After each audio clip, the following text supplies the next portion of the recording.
हद से ज़्यादा सीधे मत बनो। एक बार की बात है, गौतम बुद्ध अपने शिष्यों के साथ बैठे थे। उसी समय राजा अजातशत्रु वहां पहुँचे और बुद्ध से कहने लगे, हे बुद्ध, जब से मैं आपका शिष्य बना हर कोई मेरा शोषण कर रहा है। आपका शिष्य बनने से पहले सभी लोग मुझसे डरते थे, क्योंकि उस वक्त मैं बहुत कठोर था और मैं किसी को मौत की सज़ा देने से पहले एक बार भी नहीं सोचता और मृत्यु दंड दे देता था। लेकिन आपका शिष्य बनने के बाद मेरा किसी को दंड देने का मन ही नहीं करता और ना ही मुझे गुस्सा आता है। मैं शांत हो गया हूँ और सभी को दया भावना से देखता हूँ। लेकिन कुछ लोग मेरे इस बदलाव को अनुचित लाभ उठा रहे हैं और इसमें मेरे राज्य के लोगों का भी एक तरह के खतरे में डाल दिया है। कृपया आप मुझे बताएं कि मुझे अब क्या करना चाहिए। राजा अजातशत्रु की यह बात सुनकर गौतम बुद्ध उन्हें एक कहानी सुनाते हैं और कहानी कुछ इस प्रकार है।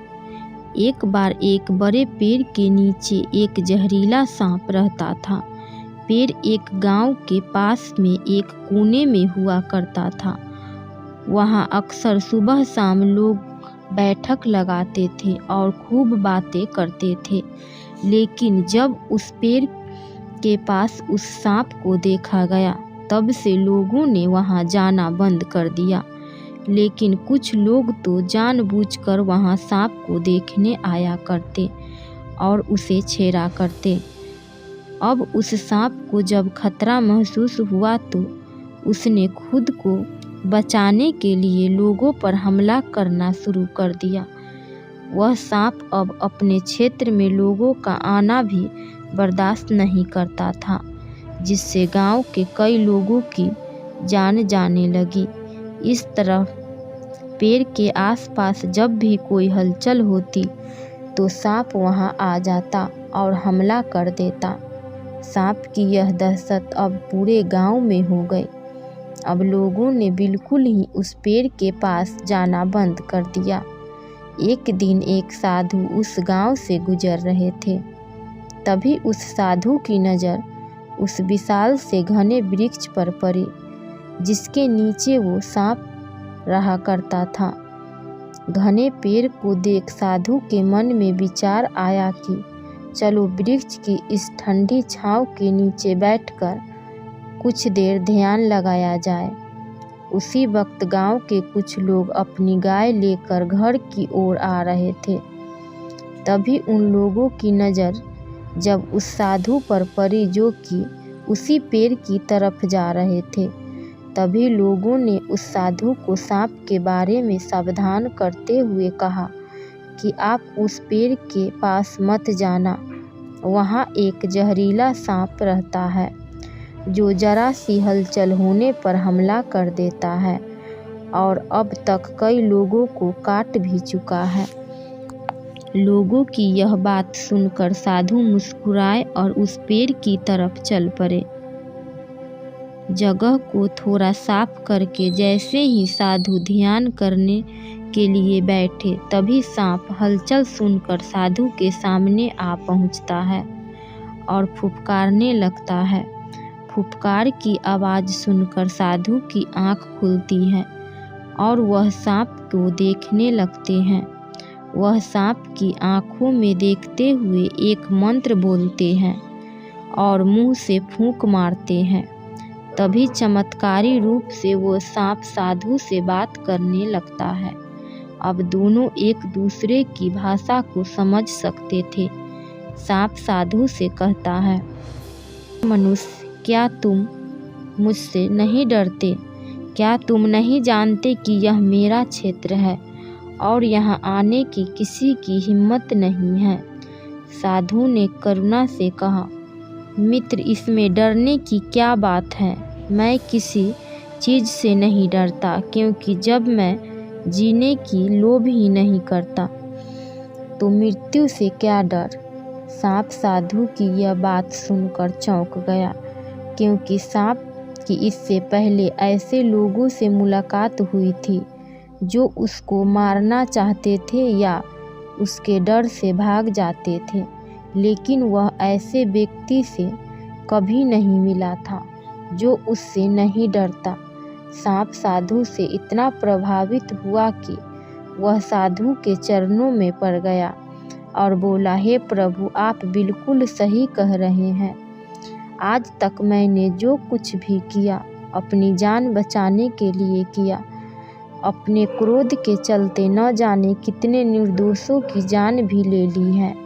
इसके बाद साधु सांप को बहुत सी बातें समझाकर वहाँ से चले गए। साधु की बात से प्रभावित होकर सांप निश्चित किया कि आज से वह किसी को नहीं काटेगा। वह अपने क्रोध स्वभाव को त्याग देता है, दूसरों को काटना बंद कर देता है। इसका नतीजा उल्टा निकलता है। जब लोगों ने देखा कि सांप ने लोगों को काटना बंद कर दिया है तो लोग उसका फायदा उठाने लगे। जो उससे दूर भागते थे वह उसके पास आने लगे और सांप को परेशान करने लगे।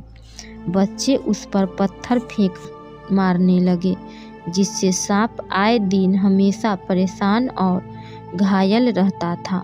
वह बहुत दुखी था क्योंकि वह अपने जीवन का सबसे कठिन समय बिता रहा था।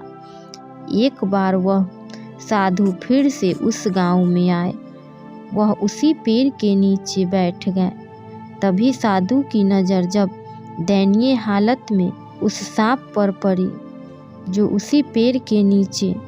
साधु ने उस सांप से पूछा कि मित्र, तुम्हारी ये हालत कैसे हो गई?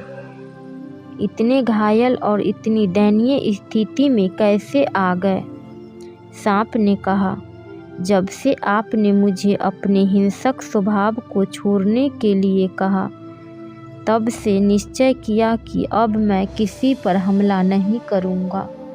मैंने क्रोध करना छोड़ दिया और शांति को अपना लिया, जिसका नतीजा ये हुआ कि लोग मुझे परेशान करने लगे और सब हमें लाठी से तो कोई डंडे से पीट कर चला जाता है।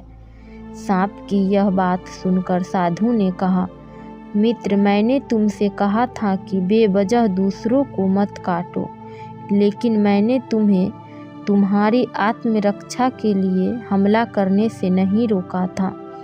कहानी सुनाने के बाद बुद्ध ने राजा से कहा, हे राजन, तुमने भी मेरी बात गलत तरीके से अपनाया। मैंने आपसे अपने कर्तव्य को छोड़ने के लिए नहीं कहा था, किंतु आप अपने कर्तव्य से भी विमुख हो गए। आप एक राजा हैं। पूर्ण रूप से राजा की तरह रहना था।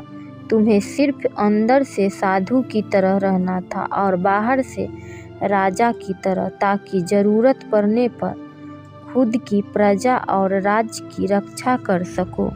दोस्तों, बिल्कुल ऐसे ही जंगल में होता है। जो सबसे सीधा पेड़ होता है उसको सबसे पहले काटा जाता है, और यही कानून दुनिया के लोगों पर भी लागू होता है। अच्छे भले लोगों का खूब फायदा उठाया जाता है। अच्छे लोगों को जिंदगी में अनेकों दुखों का सामना करना पड़ता है। इसीलिए कभी किसी को अपना फायदा मत उठाने दो।